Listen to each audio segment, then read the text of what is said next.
de direita refuta youtuber comunista. Cortes do MBL. Papo de matar os opositores, o paredão, fuzilamento, gulags, essas paradas todas. Qual que é dessa história? Isso aí você tá falando no geral, né? Agora falando sobre as experiências de forma geral, que todos são criticados, né? Por matar o opositor, pelo paredão de fuzilamento, na União Soviética tinha o gulag, né? Vamos falar de algumas coisas a respeito disso. No caso dos gulags, vamos falar sobre o que eram os gulags, né? Gulag, gente, é uma sigla. Que era o sistema que geria o sistema carcerário soviético. Aqui no Brasil a gente tem um... Moleque, e aí, topeira? Gulag, que é o DEPEN, é o Departamento Penitenciário Nacional. Ninguém fala, você foi preso no DEPEN. Você foi preso na cadeia, né? Você foi preso na prisão. As pessoas lá, na União Soviética, eram presas na prisão. É lógico, pô. Eu e os caras tivemos quase a reação instantânea, tipo... caralho. Que é isso? Porra, mano. Ele tá fazendo meio que um malabarismo. Ele tá jogando pros lados, não tá, porra. Fala sobre o Gulag, cara. Ninguém tá falando... Ninguém quer falar sobre a sigla, sobre se é uma penitenciária. Não, a gente tá falando das mortes, mano. É isso que a gente tá falando. Meu Deus. Eu fiquei com quase a mesma reação que esses caras aqui, eu acho. Não me diga! Sou preso na prisão. Elas fossem presas no jardim de infância. Era o sistema que gerenciava as prisões. Era isso. Se a gente for chamar as prisões do sistema Gulag de campos de concentração, como muitos chamam, a gente é obrigado a chamar as prisões dos Estados Unidos da mesma coisa. Por quê? Começou. Eu tô cozinhando aqui uma linguiça com molho de manteiga. Será que eu coloco o molho no tomate? Cara, eu não sou bom de cozinhar não, mano. Mas se puder me dar um pouco dessa comida aí, velho. Comidinha aí que você tá fazendo. Putz, mano, uma fominha, não vou mentir. Eram prisões de prisioneiros comuns, ladrões, assassinos, sabe? Não era político. Era a minoria, os presos políticos. Dependendo do período, variou... Pause aí, porque os caras vamos lá, fala aí. Coisas. Tô tentando relativizar o Gulag, vai, vamos falar a verdade. Ele tá, tipo assim, a gente sabe que o Gulag era assim o... todo escarcéu que é falado, só que o cara, ele, ao invés de falar, pô, mano, era um bagulho embaçado, ruim, errado, não. Ele quer, tipo, não, peraí, era um presídio como todos os outros. Entende? Era um bagulho que colocava opositores políticos, opositores ideológicos? Sim. Sabe? Era, mas... Veja bem. Entende? Ele tá jogando pros lados pra caralho. Cara, passaram pelas prisões soviéticas com uma população... E veja só, o sistema carcerário norte-americano é amplamente criticado por ter uma população carcerária gigantesca, o que é um fato. Né? Mas passaram pelo sistema prisional soviético mais de 5 milhões de pessoas, muito mais de 5 milhões de pessoas, com uma população bem menor do que os Estados Unidos hoje. E realmente tinha prisioneiros comuns, mas tinha muitos prisioneiros, contados na casa de centenas de milhares de milhões, inclusive, que eram prisioneiros políticos, por razão política, por atividades contra-revolucionárias. Mano. Tem descrições muito extensas sobre isso, pô. Eu já citei aqui também, quando eu tava falando desses comunistas aí, um livro da Anne Applebaum, que é o Gulag, esse é o nome do livro, é um calhamaço assim, desse tamanho, em que ela fala de várias coisas do Gulag, como havia o amor, o sexo na prisão, os ex, eles chamam de zex, né, os pavios, que eram pessoas que passavam tanta fome que eles começavam a se desesperar de fome, e aí ela descreve a destruição moral dessas pessoas naquela cadeia. Ela descreve, por exemplo, que muitos dos presos, que eram presos políticos, eles terminavam sendo agredidos pelos prisioneiros normais, que eram mais violentos, então tomavam tapa na cabeça, morriam ali dentro. Um negócio horroroso. E o cara vai, não, mas tinha a minoria e tal. Meteu o papo mais... assim, não tem muito o que adicionar. A única coisa que eu posso falar aqui é que esse cara comunista tá querendo passar um pano. Esse professor aqui, não sei se ele é professor, né? Se eu não me engano, um amigo meu falou que era ele ou é esse cara aqui que são professores. Enfim, o professor aqui só deu uma leve palhinha e tipo, mano, não. Tinha muito negro que tava sendo pego ali, divergência política, colocado no Gulag. O Gulag foi reconhecido por isso, tá ligado? Enfim, não tem muito o que adicionar, vamos continuar. Tem 12% e 20% de presos políticos lá. A maioria maciça era preso comum. Isso depende da... Tá, mentira. Pera lá. A gente tem que ter dado. Cadê o dado? Onde está o link? na época também. O burguês não ia pro Gulag, só por ser burguês. Não, imagina. A ideia era que o burguês virasse trabalhador. Mas a maior parte da burguesia fugiu pra Europa. E da aristocracia também. Lembrando que a Rússia tinha aristocracia ainda, né? E aí... Papinho. Essas prisões eram... Era todo mundo que era contra o sistema ia pro Gulag, porra. Não era, tipo assim... Não importa se você é rico. Se você é rico e tá com eles, daí vai começar o lance e tal. Mas se você era rico e era contra, Gulag, mano. Eram como? Eram prisões que tinham penas fixas, né? E que você tinha que trabalhar. Só que a questão é, se você trabalhasse 101% da cota, você diminuía um dia de pena. Então tinha um estímulo... e as pessoas ganhavam salário também. Salário mesmo. Dentro do trabalho da cadeia. Novamente, se era, de uma certa forma, forçado a trabalhar? Sim. Só que sabe outro lugar que você é forçado a trabalhar? Estados Unidos. Cara. Hoje. Na vida, de forma geral. Sim. A vida é uma grande gulag. Ele tá querendo falar que a gente tá preso ao trabalho, que lá, tipo, lá é preso ao trabalho e tudo bem, porque aqui fora também é preso ao trabalho? É esse o argumento do cara? É pra pesquisar o quanto tem, só me fala onde. Cara, não sei, mano. Vai no Google Academics aí, procura algum estudo sobre Gulag. Se você quiser se aprofundar, né? Não precisa. Você não precisa fazer isso se você não quiser. Mas se você quiser, vai no Google Academics, pesquisa sobre Gulag e tal. Aí o artigo com mais citações é o mais confiável. Enfim, esse daqui é um papo mais torto do planeta, né? Novamente, se era, de uma certa forma, forçado a trabalhar? Sim.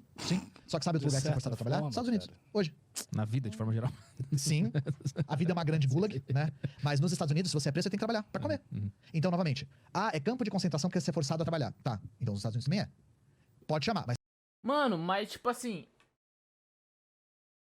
O cara, ao invés de admitir se é certo ou errado, ele joga pro outro lado. Fala assim, eu faço merda, mas o outro também faz. Tipo assim, não, eu não tô expondo a minha opinião sobre essa parte, porque eu acredito sim que tem que ter trabalho dentro da cadeia.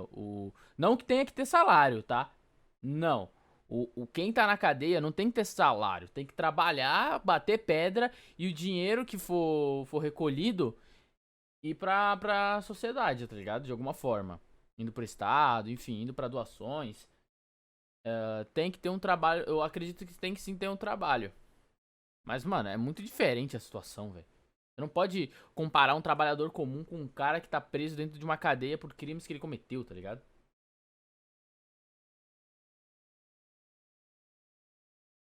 Uh, 20 milhões de presos. Cerca de 20 milhões de pessoas passaram por eles.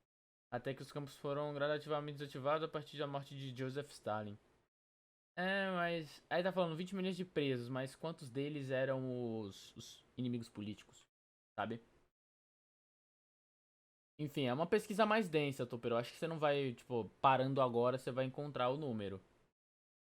Mas enfim, o professor ele deu, né, o número aqui. Mas ele não deu a fonte, então... É meio foda. Mas tem que chamar dos... É meio disse que me disse, né?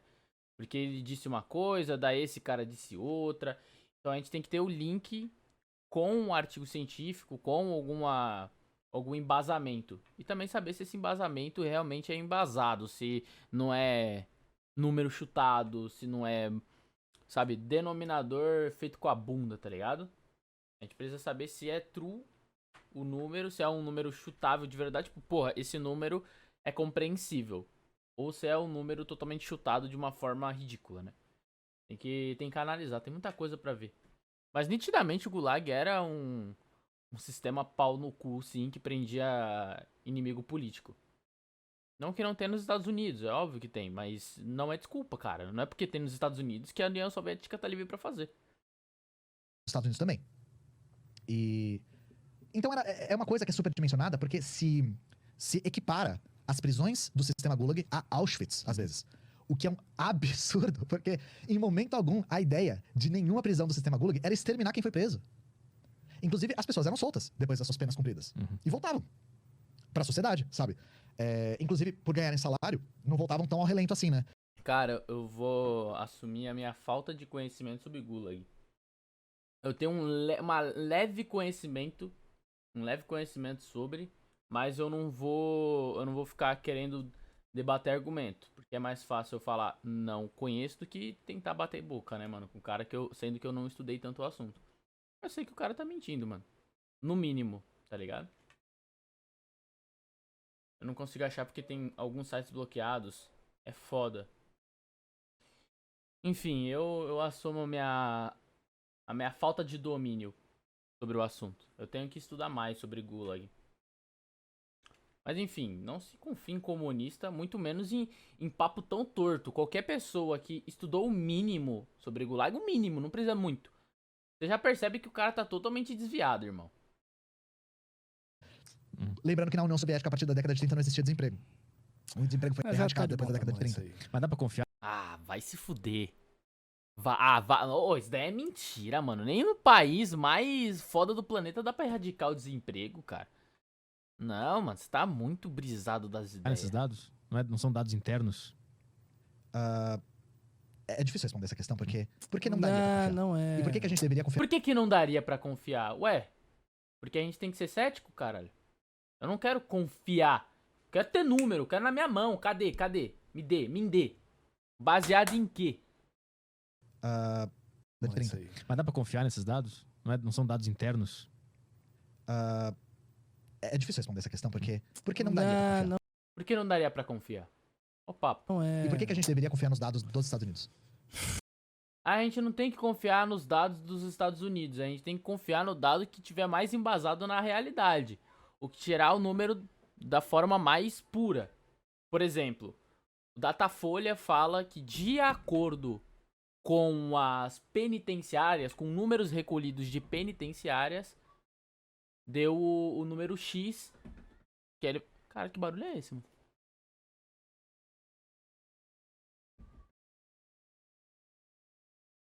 Vocês estão ouvindo, chat? Como esse cara se sente dizendo merda do Gulag, sobre Gulag? Ele tá falando mentira na cara dura. Ele tá falando mentira na cara dura e tá de boa. Mas enfim, o que eu queria falar é que a gente não tem que confiar nos Estados Unidos ou a gente não tem que confiar na União Soviética. A gente tem que confiar no dado que tiver mais bem embasado. Por exemplo, vem um estudo e fala: muitas pessoas, 1 milhão de pessoas negras morrem não, são presas no Brasil. Aí tem um outro estudo que fala 2 milhões de pessoas negras são presas no Brasil. Daí você pega esses dois estudos. O estudo de 2 milhões, ele te fala baseado em uma estimativa. Eles pegam a quantidade de presos que tem aqui ali, e faz uma estimativa, faz vezes ao quadrado e o caralho do meu ovo e dá nesse número. Só que aí a gente pega o de 1 milhão. O de 1 milhão, a base dele, ele fala assim: nós retiramos esse número de todas as penitenciárias do Brasil. Qual que é o mais embasado? Qual que tem menos margem de erro?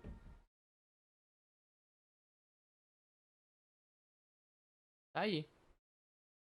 Eu acreditaria mais no estudo de 1 milhão. Por quê? Porque ele tá mais embasado na realidade. Ele tá mais embasado, por exemplo, em penitenciárias. Ele tirou o número das penitenciárias. Entendeu? E aí tem que ter citações também, pessoas que foram atrás pra confirmar se esse ponto é verídico. Enfim. Por isso que não dá pra acreditar nos Estados Unidos nem na União Soviética. A gente tem que olhar se a base do estudo é boa e a gente tem que olhar as pessoas que foram confirmar, porque tem pessoa que pode ir atrás, ver se esse número é real e dizer pra gente. Entende? Enfim, esse é o ponto. Não acredite no que te dizem. Vai atrás, descobre a base, descobre se as pessoas estudadas estão falando, o que elas estão falando sobre isso. Não, eu acho que tem que para isso aí, vai. Não, eu ouço essas coisas, me irritam um pouco, porque essa galera fala das coisas com muita leviandade. Moleque, daqui a alguns dias eu vou morrer. Eita, pô, o que houve? Tipo, dá pra confiar, são dados internos. Olha só. Dá pra confiar, são dados... Não dá pra confiar em nada, mano. Não dá pra confiar nos Estados Unidos, não dá pra confiar no Stalin, não dá pra confiar em ninguém, pô. É governo, cara. A União Soviética acabou, né? Todo mundo sabe. Por que se pode confiar na União Soviética e não nos Estados Unidos? Pergunta pra ele, no caso, né? Porque eu não acredito em nenhum dos dois. Mas por que eu vou acreditar na porrinha do Stalin e não nos Estados Unidos. Acabou.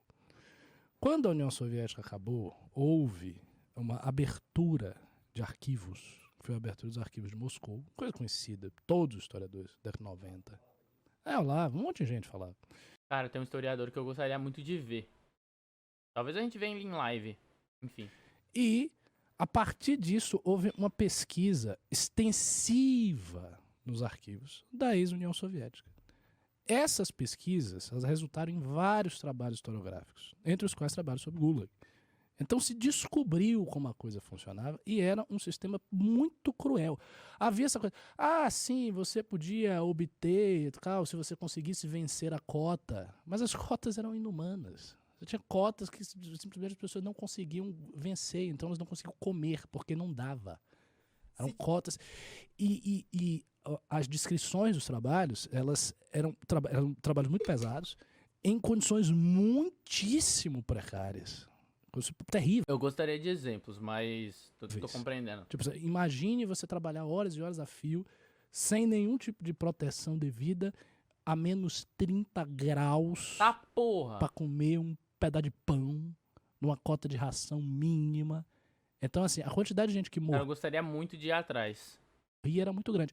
Ele tem razão, o rapaz aí, o Ian, tem razão em dizer que havia uma diferença conceitual entre o Gulag e os campos de concentração. Nos campos de concentração, o propósito do campo era matar a pessoa. Ou seja, era um propósito explicitamente voltado para o extermínio. Foi assim em Auschwitz, Treblinka, Theresienstadt. Cara, o que eu sempre pensei do Gulag é que ele era uma forma não de extermínio, mas de tipo, escravizar o oponente político, escravizar os bandidos, escravizar todo mundo, tá ligado? O prato que eu tô comendo tá extremamente gorduroso, oleoso e com molho de tomate. Irmão, você vai, tá? Todos os campos de concentração nazistas estavam lá, embora no início dos campos você mantinha as pessoas, mas depois viraram realmente indústrias de matança de pessoas. Isso nunca aconteceu no sistema prisional soviético, mas muita gente morria pelas condições precaríssimas de vida que as pessoas tinham ali. E as descrições sobre isso aconteceu. Depois viraram realmente indústrias de matança. Agora, no início dos campos, você mantinha as pessoas, mas depois viraram realmente indústrias de matança de pessoas. Tá falando isso nunca aconteceu no sistema prisional soviético, mas muita gente morria pelas condições precaríssimas de vida que as pessoas tinham ali. E as descrições sobre isso são muito abundantes, tem várias discussões históricas, é só pegar o livro aí, abrir e ver. Então, aí o cara vai e fica, arredonda, mas os Estados Unidos... Outra coisa, assim, que a gente não pode esquecer. Quando a União Soviética... Seria interessante esses professores apontarem, como eu aponto, as distorções que o cara fica fazendo no argumento ali. Porque em alguns momentos ele fala, em outros... Caralho, mano, tô batendo pra caralho aqui, velho. Não dá pra ouvir? Enfim. Eles deveriam apontar as distorções no argumento. Porque, por exemplo, o cara fala Gulag é ruim? Aí eu dou minha opinião. Não, por causa disso, disso, disso e disso. Tá ligado? Mas nesse caso, ele não tá fazendo não por causa disso, disso e disso. Ele tá sambando, ele tá indo embora pra depois falar que não é ruim, tá ligado? Ele samba, ele bota a culpa nos Estados Unidos, ele fala que não era tanto assim, vamos com calma, veja bem, não é ruim não. É igual aos Estados Unidos. Entendeu? Eu gostaria de alguém falando sobre isso. Ela é erguida, ela é erigida como uma utopia. Portanto... Não dá pra ouvir sua voz da sua cabeça, graças a Deus, mano. Porque tá uma barulheda da porra. Todas as condições de vida... Tô perdendo até a concentração às vezes. Deveriam ser expressivamente muito melhores do que no mundo no qual a utopia é um modelo crítico. Então a utopia vigora ali como uma coisa que tá ali num patamar inatingível, que deve estar... E nunca foi. As condições de vida do sistema prisional soviético eram terríveis. Eram piores que as condições de vida da prisão brasileira. Não era um negócio assim, você ia lá... É porque ser mais fácil de viver numa prisão brasileira é tipo assim, porra.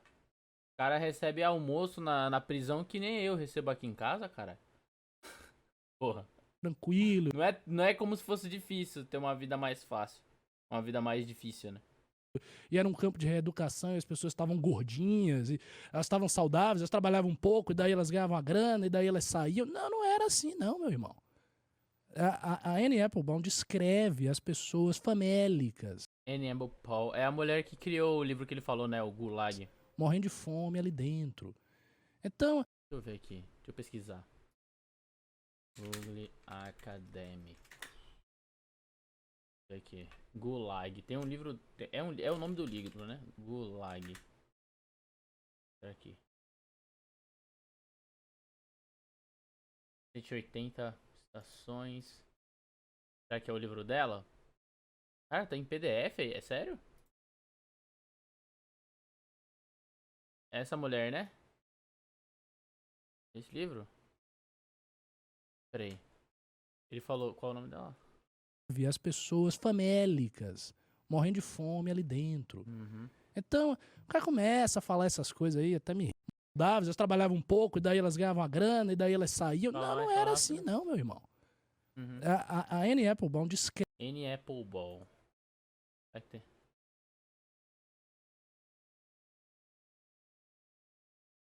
Ah, não, é do autor David Hawke. Eu não... Então, enfim, né? Deixa eu ver aqui, só o título. Ah, foda-se. Enfim, né, eu vou ler depois. Tô curioso. Saber como que era o Gulag. Deixa eu ver se dá pra pelo menos ter uma ideia do que era. Vamos ver pelo menos uma ideia do que era. Em depoimentos, relato do ex-preso político nesse relatório, a segunda edição também incluindo fotografias satélite do campo de prisioneiros. Caralho, é bem embasado então, né? Ele tá pegando pessoas que passaram pelo bagulho. Ele não tá de brincadeira.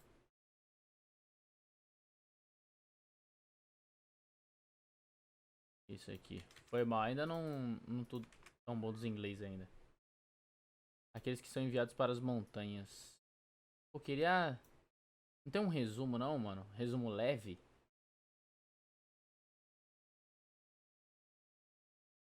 Ah, enfim, né, chat? Vamos lá. Depois eu vou ver esse livro aqui. Escreve as pessoas famélicas, morrendo de fome ali dentro. Então, o cara começa a falar essas coisas aí, até me irrita. Já tá de bom tamanho, vamos pro assunto que interessa. Só uma pergunta, existia noção dos gulags durante a existência deles ou se foram ter consciência do trabalho escravo depois? Existia, mas assim, como em todo regime muito fechado, as informações elas não circulam externamente de uma forma livre, não é assim. Mas tem que sair, houve deixar durante o a famoso... época que os gulags ainda estavam, né, postos, né, denúncias sobre isso. Teve discussão, se não me engano, se não me falha a memória. Falou, irmão. Houve uma discussão entre o Albert Camus e o Sartre a respeito disso. Eu posso estar enganado aqui, talvez eu esteja me equivocando, mas eu acho que houve discussão entre os dois sobre isso. Então, assim, as informações que essa coisa existiam circulavam. É que nem, por exemplo, a solução final dos nazistas, né? O assassinato dos judeus e tal. Meu Deus, tá era uma coisa, muito, era um segredo do Estado do Terceiro Reich. Mas a informação escapava. Então, chegava a ter gente que sabia ali no finalzinho quando estava acontecendo. Não era uma coisa tão secreta assim. E outra coisa, alguns historiadores, no caso do nazismo, escrevem o seguinte, que as pessoas começaram a desaparecer da sociedade. Pô, a sociedade, eu tô aqui, o Davi tá aqui operando. O Davi sumiu. Não, mas com esse nome. Sabe, boa. Mas você tá ligado? Então, assim, dava pra perceber que tinha alguma coisa estranha. Então, assim, era todo um ambiente ideológico, de vetores de confirmação das suas crenças, pra uma propaganda massificada que o Estado tinha. Era esse jeito aí, pô. E o cara ele vai minorando. Não é essas coisas assim. Enfim, mas felizmente esse pessoal não tem poder nenhum, não vai fazer nada. Graças a Deus. Enquanto, né? Não, mas não vai. Os comunistas dessa geração aí de internet. Não são pessoas progressistas. Em primeiro lugar, não acho que sejam pessoas cruéis. Eu acho que esse perfil dessa galera. Desculpa dizer, eles não são cruéis fisicamente, porque é tudo frango. Não vai te dar um soco na cara. Mas eles são os caras que vão te linchar na internet vão se juntar pra te linchar, vão tentar tirar teu emprego, vão tentar encher o teu saco aqui na internet. É a pressão psicológica, entendeu? Quem tem uma mentalidade um pouquinho mais fraca, vai direto, mano, vai direto. Eles que criaram o conceito do cancelamento. Então, sim, eles são maléficos, são os filhos da puta, em maioria, são cretinos. Mas eles não são fortes o suficiente pra vir de frente. Eles não vão bater na tua casa querendo te pegar. Eles vão encher teu saco na internet, tentar mexer contigo psicologicamente, tá ligado? Aí eu tenho que discordar. Entrando e tal. Quem são as pessoas? Geralmente são estudantes de áreas de humanidades, de história, ciência social, papapá. Ou adolescente, né? Que se aprofundam em certas leituras, né, de Marx, Engels, Lenin, começam a consumir isso aí. E se encontram com essas organizações, PCB, PSTU, Unidade Popular, os coletivos e tal. E vão entrando nisso. Eu não vejo essas pessoas tendo a decisão de pegarem armas e derrubar a estrutura. Não vão. Eles são o básico do fracassado. É o socialista de iPhone, velho. É o cara que fala de revolução, mas não sai do celular. É isso. É o cara que fala sobre distribuir a riqueza, mas não doa 1% do seu grande salário do caralho. Então não é uma galera que pega em arma, não vai pegar em arma. Ou, assim, eu não enxergo como isso seja possível. E também não enxergo um crescimento eleitoral dos comunistas. Eu não vejo isso acontecer. Por exemplo, eu não vejo acontecer algo que aconteceu com o Bolsonaro. Eu não vejo, porque a ideologia comunista é uma ideologia de difícil compreensão. Ela exige muita teorização. Quando um cara... Dá um minuto, chat.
Let's go. Como Bolsonaro, que é um sujeito de direita, chucro e tal, ele fala coisas básicas. Defenda a família, os trans, e não sei o quê, a petralhada. Ele apela a coisas que são, assim, de senso comum de muita gente. O comunismo não, o comunismo é uma coisa sofisticada, a filosofia da história, que vai ter uma revolução. Não.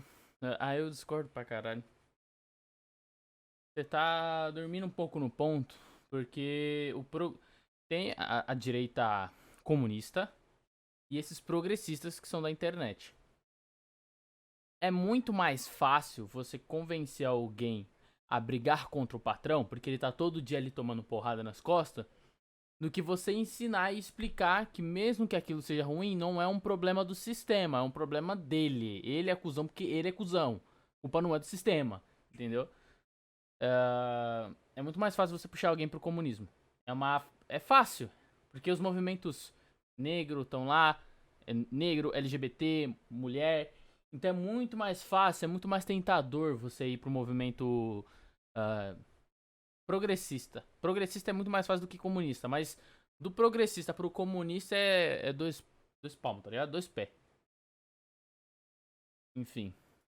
Revolução e as massas do proletariado vão ser... Até para entender o que tá rolando é muito complicado. Por isso que a gente tem, na realidade, hoje aqui no Brasil, uma presença muito grande de estudantes da área de humanidades nessas organizações e consumindo esse tipo de conteúdo, né? Agora, professor, você não acha que... Eu discordo completamente dele. Eu acho que é mais difícil você compreender os valores de direita. Que os de direita são muito, muito mais envolvendo economia, política mais densa, mais savage, tá ligado? Então, pra você explicar pro cara que racismo estrutural não é tudo isso, ou pra explicar que a mulher no ambiente de trabalho, você reclamar da mulher no ambiente de trabalho, tem um certo desconhecimento financeiro, e aí explicar o desconhecimento financeiro demanda tempo. E talvez a pessoa nem queira te escutar. Porque já dentro da própria esquerda, eles induzem a cabeça das pessoas a acreditarem que... Não, peraí. O cara falou que não é pró-feminismo? Vou desse cara... Tá ligado? Eles já não tem... Já na cabeça deles não tem mais conversa com a direita.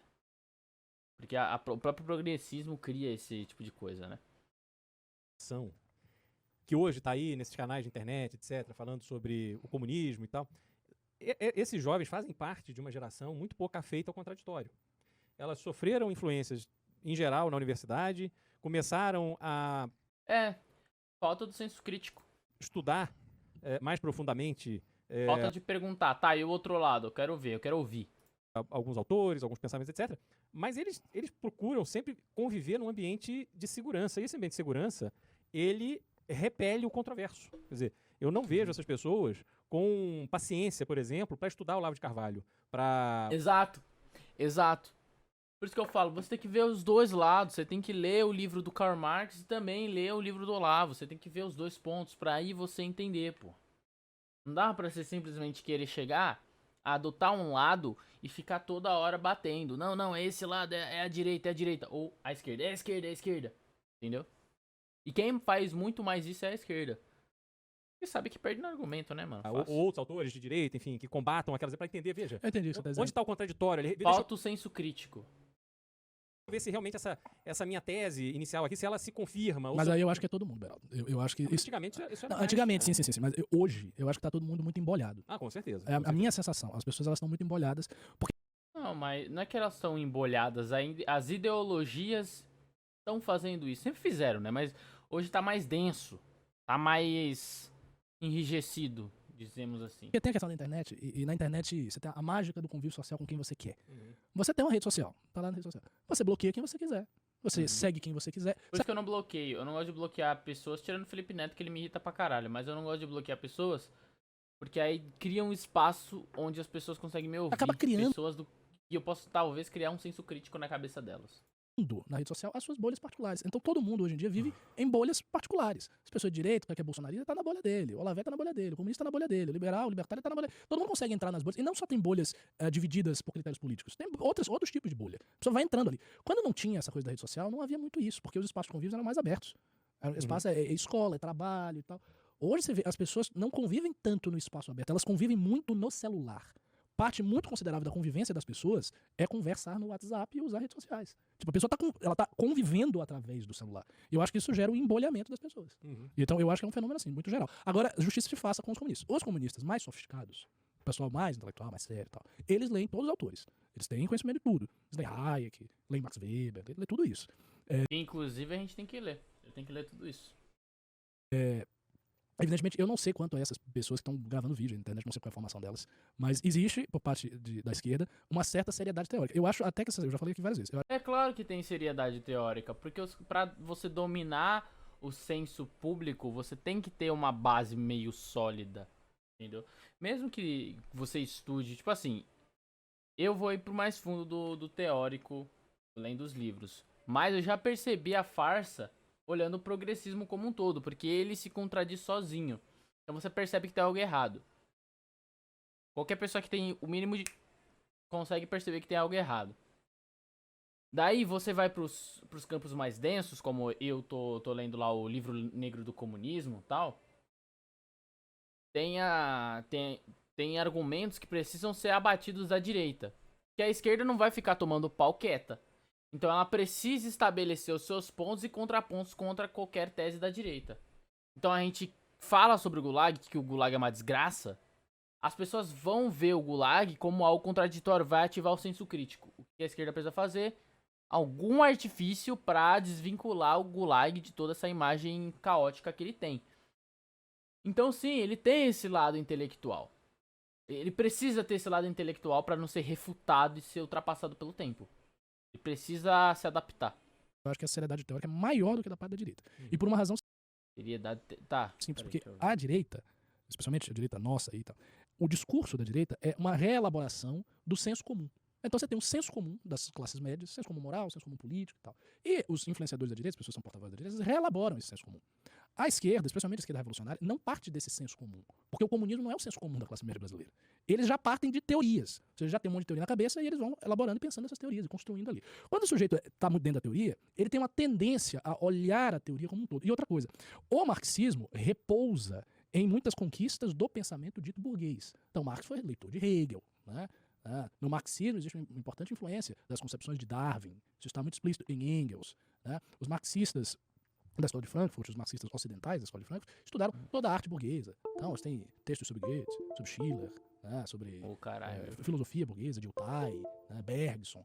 Então, meio que, ao entrar em contato com isso, você está naquele ambiente, então você acaba tendo curiosidade, você acaba tendo que ler certas coisas. Mas é muito comum que os marxistas leiam Hegel. Hegel não é de maneira nenhuma marxista, Hegel é anterior ao marxismo. Hegel não foi um revolucionário, quer dizer, há muitas interpretações. Mas no final da vida, Hegel era filósofo oficial do Estado prussiano. A filosofia de Hegel foi uma das bases ideológicas do Estado prussiano.